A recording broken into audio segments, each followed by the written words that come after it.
அந்த ஒரு காலத்தில் அழகிய ஒரு கிராமம் இருந்தது. அந்த பச்சை பசேல் என்ற கிராமத்தில் ஒரு விவேகமான விவசாயி இருந்தார். அவர் பெயர் ராமு. அவர் அவருடைய உதவும் குணத்திற்காக கிராமம் முழுவதும் அறியப்பட்டார். அவருக்கு ராஜு என்ற மகன் இருந்தான்.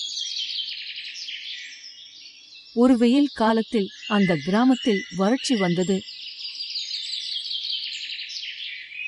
அவர்கள் பயிர்கள் எல்லாம் தண்ணீர் இல்லாமல் கருகின. அந்த கிராமமே பெரும் சோகத்தில் ஆழ்ந்தது. ராமு கிராமவாசிகளை அழைத்து, நாம் எல்லாம் மழை வேண்டி யாகம் செய்வோம், கண்டிப்பாக மழை பெய்யும் என்று கூறினார்.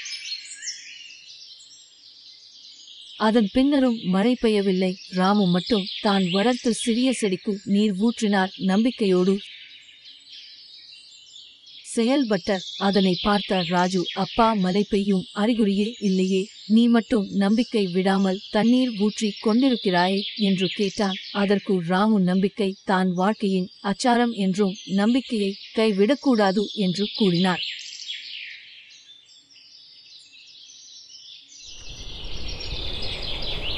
ஒரு நாள் திடீரென மேகம் கருக்க மழை பொழிந்தது. அனைவரும் மகிழ்ந்தனர். ராமு வைத்த அந்த சிறிய செடி மாபெரும் விருட்சமாக வளர்ந்தது.